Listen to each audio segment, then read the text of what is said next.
Au nom de l'Église évangélique baptiste de Bémao, je tiens à vous remercier de nous accueillir chez vous pendant ce temps de culte.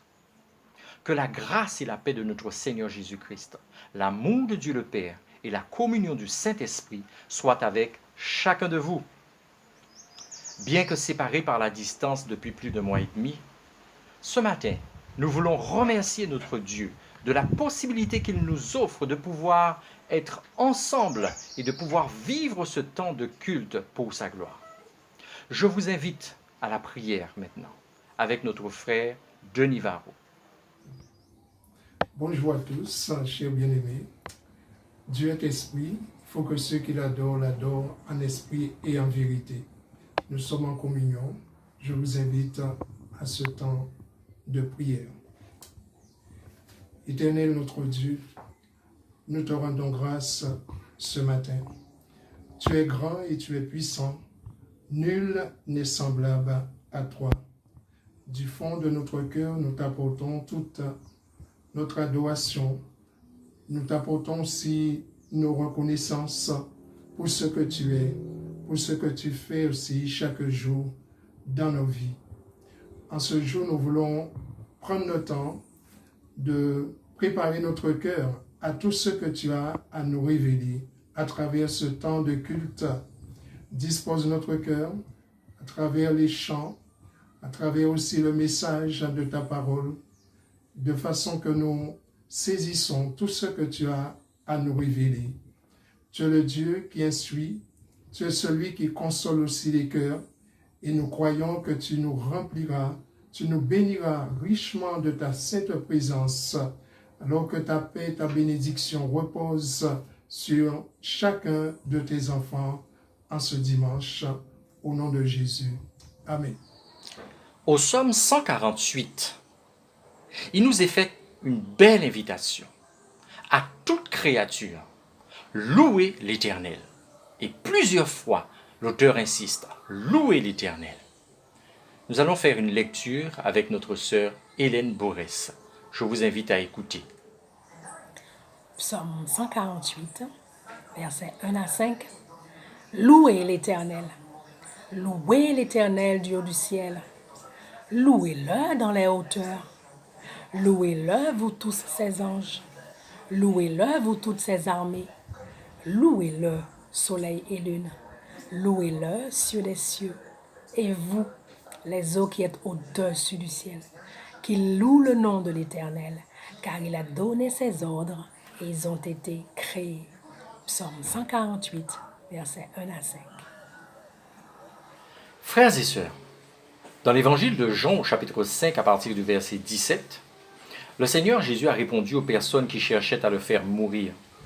« Mon Père est à l'œuvre jusqu'à présent.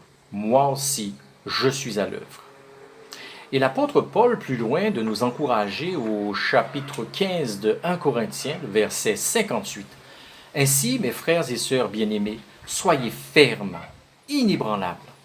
Travaillez de mieux en mieux à l'œuvre du Seigneur, sachant que votre travail ne sera pas sans résultat dans le Seigneur. » Alors c'est un encouragement pour nous à continuer à servir le Seigneur de tout notre cœur. Et malgré les circonstances difficiles, à ne pas baisser les bras. Nous avançons parce que c'est sa force qui nous tient. Merci Seigneur. Je vous invite maintenant à chanter avec Fabiola et Crescent le numéro sur le recueil, sur les ailes de la foi. Bonjour chers bien-aimés. Bonjour frères et sœurs. C'est un honneur pour nous de vous diriger dans ces chants de louanges. Que Dieu vous bénisse. Mon cœur est prêt, ô mon Dieu. Je veux chanter et jouer en ton honneur. Ton amour est plus grand que les cieux et ta vérité plus haute que les nues. Grand Dieu, nous te bénissons. Nous célébrons tes louanges. L'Éternel, nous t'exaltons. De concert avec les anges. Et prosternés devant toi, nous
voyons, nous ne pourrons jamais être séparés de ton amour.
Non pas à nous, mais à ton nom trône gloire, à cause de ta bonté, à cause de ta vérité.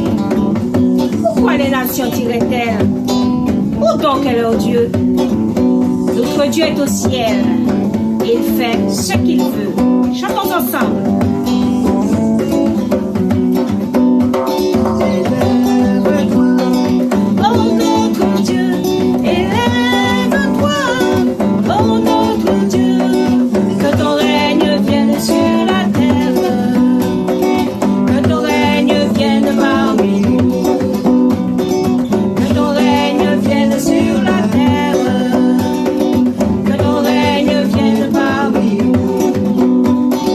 J'éclate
Frères et sœurs, la Bible dit dans Apocalypse chapitre 1er, les versets 5 et 6, « À celui qui nous aime, qui nous a lavés de nos péchés par son sang, et qui a fait de nous un royaume, des prêtres pour Dieu son Père, à lui soit la gloire et la domination au siècle des siècles. Amen. » C'est notre confession de foi. C'est ce en quoi nous croyons, la parole de Dieu qui est la vérité et qui ne passera jamais. Le sage, dans le livre de l'Ecclésiaste, nous rappelle aussi qu'il y a un temps pour tout. C'est donc le temps de disposer nos cœurs à l'écoute de la parole de Dieu. Frères et sœurs, le Seigneur m'a mis à cœur de vous parler aujourd'hui du travail. Cela vous étonnera peut-être, une prédication sur le travail. Pourquoi? Eh bien, pour plusieurs raisons. D'abord parce que la Bible parle beaucoup du travail. Il y a un enseignement précis des Écritures sur la question qu'il est important de connaître. Ensuite, parce que le travail occupe une place importante dans notre vie et il est bon de prendre le temps de réfléchir dessus. Vendredi dernier, nous étions le 1er mai, la fête du travail. C'est donc l'occasion pour nous de réfléchir sur le sens du travail. Surtout en ce temps de confinement où beaucoup ne peuvent pas aller travailler et que l'on voit aussi les conséquences négatives du fait de ne pas travailler. 2 textes bibliques pour nous guider dans notre méditation. C'est d'abord 2 Thessaloniciens, chapitre 3, versets 10 à 12. 2 Thessaloniciens 3, versets 10 à 12, je vous en fais la lecture. L'apôtre Paul écrit, « Lorsque nous étions chez vous, nous vous recommandions ceci, si quelqu'un ne veut pas travailler, qu'il ne mange pas non plus. Or, nous apprenons que certains d'entre vous vivent dans le désordre et qu'au lieu d'agir, ils s'agitent. Nous invitons ces gens-là et nous les exhortons par le Seigneur Jésus-Christ à travailler paisiblement et à manger leur propre pain. » Deuxième texte biblique, c'est dans la première épître de Paul aux Corinthiens, au chapitre 15, au verset 58. 1 Corinthiens 15, 58. Paul écrit, « Ainsi, mes frères bien-aimés, soyez fermes, inébranlables, progressez toujours dans l'œuvre du Seigneur, sachant que votre travail n'est pas vain dans le Seigneur. » C'est vrai qu'on ne parle pas beaucoup du travail dans nos églises. Pourtant, il s'agit d'un aspect important de notre vie. Nous passons beaucoup de temps au travail et beaucoup de choses dans notre vie dépendent du travail que nous faisons. Par exemple, nos choix de consommation, le logement que nous habitons, notre manière peut-être de nous habiller, nos pratiques culturelles, nos loisirs, tout ça, ça dépend d'une certaine manière du travail que nous faisons. Aujourd'hui, on parle plutôt beaucoup du chômage et on en a peur. On ne veut pas se retrouver au chômage. Mais cela ne veut pas dire pour autant que le travail soit très valorisé dans notre société et que nos contemporains trouvent forcément un sens au travail qu'ils font. Alors, je voudrais ce matin suggérer quelques pistes bibliques pour nous aider à comprendre le sens du travail d'un point de vue théologique, comme le Seigneur le veut. Quel est le sens du travail? Pourquoi travaillons-nous? Comment être chrétien dans son travail? Voilà quelques questions qui me semblent importantes. Alors, quand on pose la question « Pourquoi travaillons-nous ?» on répond presque spontanément « Oui, mais on travaille pour gagner de l'argent. On travaille pour gagner sa vie. On travaille pour subvenir à ses besoins et à ceux de sa famille, si on en a une. » Alors, bien sûr, il s'agit là d'un moteur puissant. On travaille pour gagner de l'argent, pour subvenir à ses propres besoins et à ceux de sa famille. C'est un puissant stimulant, en effet, pour le travail. Et la Bible avance aussi cet argument. Paul dit que celui qui ne veut pas travailler ne mange pas non plus, de Thessaloniciens 3, 10. Donc, on travaille en effet pour subvenir à ses besoins et à ceux de sa famille. Mais j'ai le sentiment que la plupart des personnes ne vont pas chercher plus loin. On travaille pour gagner de l'argent, point barre, c'est tout. Mais cette raison, l'aspect alimentaire du travail, même si elle est vraiment forte, elle ne suffit pas à donner vraiment sens au travail. D'ailleurs, il y a des gens qui travaillent qui n'ont pas besoin plutôt de travailler pour gagner leur vie, pour avoir de l'argent. Vous avez des gens qui sont rentiers, ils vivent de leurs économies, de leurs rentes. Et d'ailleurs, dans la Grèce antique, au temps de l'apôtre Paul, les citoyens libres ne travaillaient pas, ils laissaient cela aux esclaves. Les citoyens libres des villes grecques passaient leur temps à délibérer, à faire de la politique, c'est-à-dire à délibérer des affaires de la cité. Ils faisaient la guerre s'il en avait besoin, mais ils ne travaillaient pas. Donc, ce sont des idées que l'on trouvait au temps de l'apôtre Paul. Mais Paul conteste ce point de vue. En 1 Thessaloniciens 4:10, il dit « Nous vous encourageons, frères, à progresser encore, à vous efforcer de vivre en paix, à vous occuper de vos propres affaires et à travailler de vos mains, comme nous vous l'avons recommandé. » C'est vrai que peut-être qu'en Guadeloupe, en Martinique, aux Antilles en général, nous avons un rapport particulier au travail. Et cela est probablement dû à notre passé, passé avec l'histoire de l'esclavage.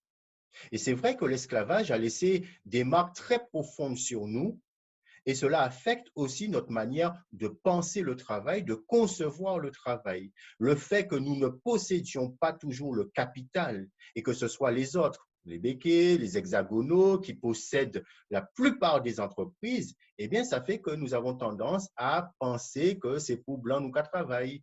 Et par conséquent, nous avons tendance à ne pas trop nous investir dans le travail. Et quand un noir est à la tête d'une entreprise, on a tendance parfois à voir en lui le contremaître. Vous savez, l'esclave noir qui était à la solde du maître pendant l'esclavage et qui fouettait les autres esclaves. Et l'autorité du patron local, le nègre comme nous, eh bien, elle est souvent mise en cause. Mais en tant que chrétien, il y a des choses qu'il faut apprendre à dépasser. Il ne faut pas être esclave de l'esclavage. C'est vrai aussi que beaucoup de travailleurs ont le sentiment d'être exploités. Et ça fait qu'ils ne trouvent pas du sens à leur travail et ils ne sont pas motivés par leur travail parce qu'ils ont le sentiment d'être exploités. Et bien sûr, c'est un des fondements du marxisme. La thèse marxiste communiste, c'est que l'ouvrier ne perçoit qu'une petite partie de la valeur de son travail. La plus-value revient au patron. Et donc, le patron exploite fatalement ses ouvriers. Et on peut se dire dans ce cas, mais à quoi bon? À quoi bon se fatiguer si c'est un autre qui profite du fruit de mon travail, du fruit de mes efforts? D'ailleurs, remarquons qu'aujourd'hui, ce n'est pas vraiment le patron qui est le patron, mais ce sont, en tout cas pour les grandes entreprises, ce sont les actionnaires qui réclament des dividendes. Et beaucoup de travailleurs disent qu'il ne vaut pas la peine de s'investir dans leur travail parce que du jour au lendemain, les actionnaires peuvent décider de délocaliser, d'aller dans un pays où le coût de production, où le coût de la main-d'œuvre, où le coût du travail est moins cher. Même si une société fait du profit, eh bien, on se rend compte qu'elle peut licencier et elle pratique ce qu'on appelle des licenciements préventifs pour rester compétitive. Alors, c'est vrai qu'on travaille pour gagner son pain, mais ce serait quand même un sens bien faible que l'on attribuerait au travail, si on disait que c'était une corvée pour gagner de l'argent. Parce qu'il ne faut pas confondre travail et travail rémunéré. La rémunération n'est pas décisive pour qualifier une activité de travail. On peut travailler et travailler beaucoup sans être rémunéré. Prenons par exemple une femme, puisque c'est la plupart du cas les femmes, une femme qui prépare à manger pour ses enfants, qui s'occupe de son foyer. Elle travaille beaucoup, même si ce n'est pas rémunéré et même si souvent ce n'est pas très mis en valeur, très valorisé, mais c'est un vrai travail. Donc, on travaille pour gagner de l'argent, pour subvenir à ses besoins, mais on travaille aussi de nos jours à cause de la valorisation sociale que cela procure. Ceux qui sont au chômage savent combien c'est difficile de ne pas travailler. Car quand on est au chômage, on peut avoir l'impression qu'on est socialement inutile, qu'on vit au crochet de la société et on s'interroge beaucoup sur sa valeur propre. Son estime de soi peut être fortement affectée quand on est au chômage. Mais il faut dire que la valeur d'une personne humaine ne réside pas dans son travail. Un chômeur, une personne en situation de handicap qui ne peut pas travailler, est une personne humaine à part entière avec toute sa dignité. La valeur d'une personne ne réside pas dans le fait qu'elle travaille ou qu'elle ne travaille pas. Et comme je l'ai dit, il ne faut pas confondre travail et travail rémunéré. Beaucoup de personnes n'ont pas de travail rémunéré, mais travaillent beaucoup. Donc, voyez-vous, si puissants que puissent être ces deux moteurs, on travaille pour gagner de l'argent et pour avoir une certaine valorisation sociale, eh bien, ça ne suffit pas à donner du sens au travail. Et quand on sait les pressions que certaines personnes peuvent subir au travail, le harcèlement moral que subissent certains employés, le harcèlement sexuel que subissent plusieurs femmes au travail, les coups bas, les rivalités, les ragots qui existent dans le monde du travail, on comprend que ces raisons ne suffisent pas. Et on constate aussi qu'il y a une dégradation générale de l'ambiance au travail. Et c'est pourquoi on parle beaucoup de la pénibilité du travail, parce qu'on met une pression énorme sur les salariés. Ils n'ont pas le temps d'effectuer les tâches qu'on leur demande, si bien que beaucoup de salariés, et les cadres en particulier, soit ils tombent dans la dépression, soit ils sont obligés de se droguer, de se doper pour pouvoir accomplir la somme de travail qu'on exige d'eux. Mais il y a aussi la question de la dégradation des conditions de travail. On a l'impression que l'ambiance au travail est terrible et aller travailler chaque matin devient une épreuve pour beaucoup de personnes. Parce qu'il y a les autres à supporter au travail. Les relations interpersonnelles dans le monde du travail sont souvent délicates. Il y a beaucoup de personnes qui sont très compétentes, très intelligentes, très cultivées, mais qui sont incapables de s'intégrer dans une équipe, qui ont l'art de se brouiller avec tout le monde. Ces personnes sont intelligentes sur bien des points, mais il leur manque ce que j'appelle l'intelligence relationnelle. L'intelligence relationnelle, c'est-à-dire l'art de savoir vivre en paix avec les autres, l'art de savoir tisser des relations harmonieuses avec les autres.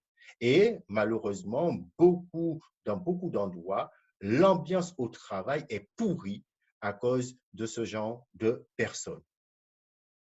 On dit parfois que le travail, c'est la santé. C'est certainement pas faux. Alors, je ne dirais pas comme Henri Salvador dans sa chanson que ne rien faire, c'est la conserver, la santé, mais force est de constater que de nos jours, le travail rend malade. Aller au travail est une épreuve pour beaucoup de personnes à cause de la pénibilité du travail, à cause du harcèlement dont on peut être l'objet, à cause de relations conflictuelles ou délicates avec le supérieur hiérarchique ou avec les autres collègues au travail. Alors, il y aurait beaucoup de choses à dire sur le travail, mais comme je ne suis pas sociologue du travail, je m'arrête là dans mon analyse et je vais plutôt avancer un certain nombre de pistes bibliques. Quel est le sens du travail dans la perspective biblique? Alors, avant de répondre à cette question, j'aimerais citer un philosophe qui n'était pas chrétien, mais qui s'appelait Voltaire. Voltaire disait, il a vécu au XVIIe siècle, il disait que le travail éloigne de nous trois grands maux: l'ennui, le vice et le besoin. Le travail éloigne de nous trois grands maux: l'ennui, le vice et le besoin. On travaille en effet pour s'occuper, pour ne pas s'ennuyer. Le travail éloigne de nous l'ennui et c'est dur de s'ennuyer. Alors, bien sûr, de temps en temps, l'ennui peut être une bonne chose parce que quand on s'ennuie, cela nous permet de réfléchir sur nous-mêmes, de réfléchir sur notre vie. Cela nous amène à une certaine introspection et ça est positif. Mais trop d'ennui, c'est nocif. Le travail éloigne de nous l'ennui, mais aussi le vice. L'oisiveté, le fait de rester là à ne rien faire peut nous entraîner au vice, à des occupations stériles, inutiles et peu édifiantes. Il suffit de voir combien ce temps de confinement a fait surgir ou ressurgir des vices, des addictions chez beaucoup de personnes. Il y en a qui, dans ce temps de confinement, se sont mis à boire. Ils ont sombré dans l'alcool. D'autres se sont mis à jouer sur Internet et deviennent addicts aux jeux d'argent sur Internet. Et beaucoup de foyers se sont trouvés ruinés ou dans de graves difficultés financières parce que les gens se sont mis à jouer sur Internet, des jeux d'argent. D'autres sont devenus addicts aussi aux sites pornographiques. Oui, le travail éloigne de nous l'ennui, mais aussi le vice. Et quand on ne travaille pas, toutes ces tentations deviennent très fortes. Il faut en être conscient. Le travail éloigne de nous aussi le besoin, dans la mesure où il nous permet de subvenir à nos besoins, nous l'avons vu. Mais voyons quelques raisons plus positives que la Bible fournit pour nous inviter au travail. Selon la Bible, nous devons travailler d'abord parce que Dieu commande à l'homme de travailler. Le travail est un commandement divin. Si Dieu nous commande de travailler, on ne peut pas dire, bon, le travail, bof, c'est pas trop pour moi. Hein.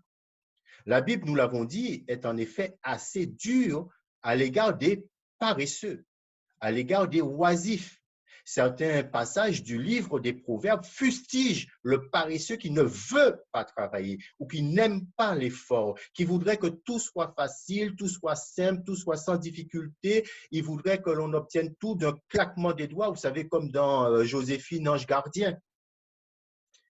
L'apôtre Paul est assez dur, lui aussi, à l'égard des paresseux en 2 Thessaloniciens 3. Bien sûr, les propos de la Bible ne sont pas là pour culpabiliser les invalides ou les chômeurs, ceux qui ne peuvent pas travailler, bien malgré eux. Le problème viendrait de quelqu'un qui ne veut pas travailler par paresse. Le texte ne condamne pas les chômeurs qui ne trouvent pas d'activité, mais les paresseux, les resquilleurs, les cocagnais. Dieu demande de travailler. Et il est important de noter que Dieu assigne cet ordre de travailler à l'homme, même avant la chute. Dieu donne à Adam l'ordre de cultiver, de garder le jardin, ce qui est un travail. Et après la chute, le mandat divin de travailler demeure, mais ce qui change, ce sont les conditions de travail. C'est à la sueur de ton front que tu travailleras, c'est-à-dire que, comme toutes les autres activités humaines, le travail est affecté par le péché et il devient pénible, il devient difficile, mais il n'en demeure pas moins que dès avant la chute, Dieu a ordonné à l'homme de travailler. Le travail est un commandement divin et travailler appartient à l'humanité de l'homme. Deuxième affirmation biblique, c'est que nous pouvons discerner une vocation divine dans notre travail. Le travail est pour nous une vocation. C'est surtout le réformateur Martin Luther qui a mis cela en évidence. Le travail est une vocation. On ne doit pas restreindre, limiter ce mot de vocation au ministère. Quand quelqu'un est engagé dans le ministère, on dit oui, c'est sa vocation. Mais dit Luther, tout métier exercé dans un bon esprit est une vocation. Et d'ailleurs, le mot métier est simplement une contraction du mot ministère. C'est à partir du mot ministère que l'on a forgé le mot métier. Tout métier est un ministère. Pourquoi? Eh bien, parce qu'il est service du prochain. Notre travail nous permet de servir notre prochain. Et quand on sert son prochain, c'est Dieu que l'on sert aussi. Et même le travail que certaines personnes pensent être idiot, eh bien, ce sont les hommes qui le pensent, mais Dieu ne le pense pas. Et la Bible pourrait tout à fait annexer le dicton populaire, il n'y a pas de sot métier, il n'y a que de sottes gens. Même le travail jugé idiot par certains est ministère dans le sens où il est service du prochain. Et on comprend cela. Si on comprend cela, on s'aperçoit que par son travail, l'homme imite son créateur. Et c'est là une autre affirmation biblique. Le début de la Genèse nous dit de manière imagée que Dieu a travaillé 6 jours, il a créé les cieux et la terre, et le 7e, il s'est reposé de son activité créatrice. Et l'homme est invité à faire pareil, travailler et aussi se reposer. En travaillant, l'homme imite son créateur. Et c'est assez intéressant de voir que la Bible applique à Dieu beaucoup de métiers humains. Dans la Bible, Dieu est décrit comme un potier, mais aussi comme un jardinier, comme un couturier. Il est roi, il est juge, il est avocat, il est berger, il est médecin, il est cuisinier. Et même Dieu est éboueur. Il est l'éboueur des éboueurs, parce que Dieu, c'est celui qui enlève nos ordures. Dieu est celui qui enlève notre saleté, qui nettoie nos déchets, toute cette saleté du péché. Dieu est l'éboueur avec un E majuscule. Voilà vraiment ce qui devrait valoriser ce métier si noble et si important pour la société qu'est le métier d'éboueur. Merci aux éboueurs. Par son travail, l'homme imite donc Dieu. Et puisque l'homme imite Dieu par son travail, cela signifie que la créativité, l'inventivité de l'homme est une grâce. Quand les hommes font preuve de créativité, d'inventivité dans leur travail, ils imitent Dieu aussi. Donc le travail peut être le lieu de l'épanouissement. C'est aussi une façon de s'exprimer, de mettre en valeur ses compétences, de mettre en valeur ses talents, de mettre en valeur les dons, les capacités, la créativité que Dieu nous a donnés. Il n'y a pas que les artistes qui peuvent s'exprimer dans leur œuvre. Par nos réalisations au travail, eh bien, nous nous exprimons aussi. Et si dans le travail rémunéré que nous faisons, nous n'avons pas la possibilité de nous exprimer, de mettre en œuvre toute notre créativité, eh bien, rien ne nous empêche de le faire autrement par l'engagement bénévole, par exemple. Donc, le travail est une vocation dans la mesure où, par son travail, l'être humain sert son prochain. Et c'est ce qu'il y a derrière l'argumentation de Paul en Éphésiens 4,28. En Éphésiens 4,28, Paul dit que le voleur ne vole plus, qu'il se donne plutôt de la peine à travailler honnêtement de ses propres mains pour avoir de quoi donner à celui qui est dans le besoin. Le travail nous permet non seulement de subvenir à nos besoins, mais encore de servir le prochain et aussi d'exprimer la solidarité humaine. Et c'est pourquoi, me semble-t-il, on pourrait tout à fait défendre bibliquement le bien fondé des cotisations sociales, parce que cela permet de faire jouer la solidarité. Paul écrit en Actes 20-35, écoutez, « Je vous ai montré qu'il faut travailler ainsi pour soutenir les faibles et se rappeler les paroles du Seigneur Jésus, il y a plus de bonheur à donner qu'à recevoir. » Remarquez bien la formule de Paul, « Travailler pour soutenir les faibles. » Frères et sœurs, il faut être conscient d'une chose, c'est que notre société se dirige, sans le dire, sans le reconnaître, sans l'avouer, notre société se dirige vers ce qu'on appelle l'eugénisme. C'est-à-dire que quand une femme porte un enfant handicapé, même quand cet handicap est léger, par exemple la trisomie 21, on lui propose pratiquement systématiquement un avortement. Car les handicapés sont vus comme une sorte de charge pour la société.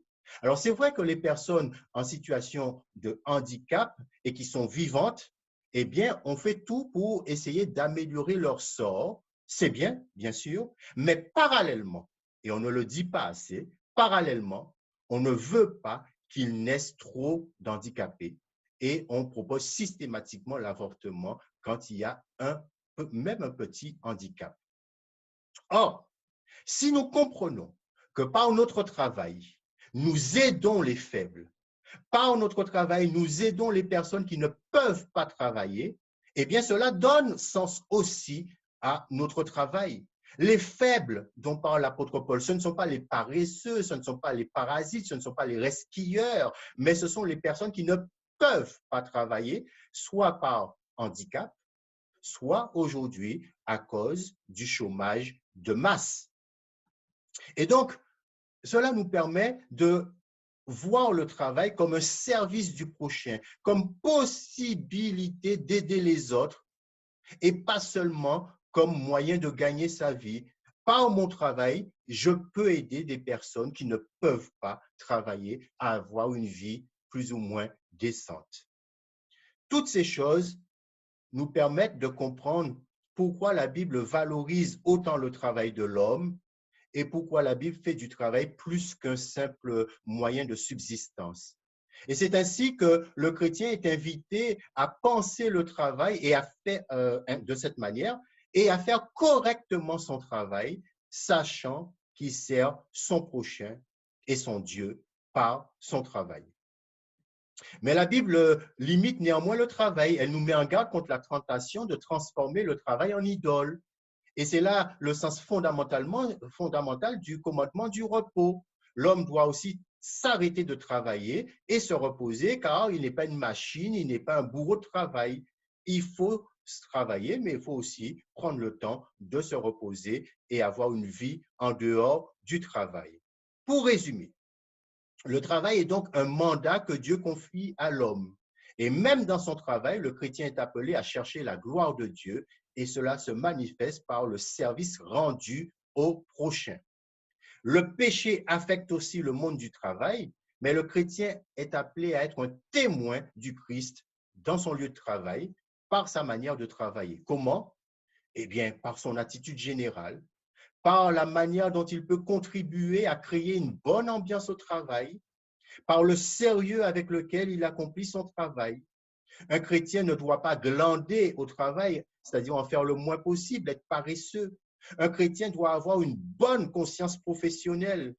Bien sûr, avec les syndicats, on peut négocier avec le patronat la charge de travail, mais un chrétien n'est pas un tir au flanc, un fainéant qui veut gagner de l'argent en faisant le moins possible. Non, le chrétien doit être honnête au travail, avoir une bonne conscience professionnelle et doit refuser d'entrer dans la logique de l'abus. Je dis bien de l'abus. Par exemple, abus des congés maladie, abus des grèves, etc. Alors, ce n'est pas simple, mais la vie chrétienne n'est pas simple. Et le chrétien, c'est celui qui doit toujours essayer d'apporter un petit supplément d'âme, c'est-à-dire celui qui essaie de mettre de l'huile dans les relations interpersonnelles et qui essaie de glorifier Dieu tout en ayant compris que le sens de son travail, il essaie de glorifier Dieu dans son travail, dans sa manière de travailler. Et l'apôtre Paul nous dit que toute notre vie doit être un cantique à la gloire de Dieu. 1 Corinthiens 10, 31, ainsi, soit que vous mangiez, soit que vous buviez, ou quoi que vous fassiez, faites tout pour la gloire de Dieu. Tout pour la gloire de Dieu, y compris notre manière de travailler, y compris notre attitude au travail.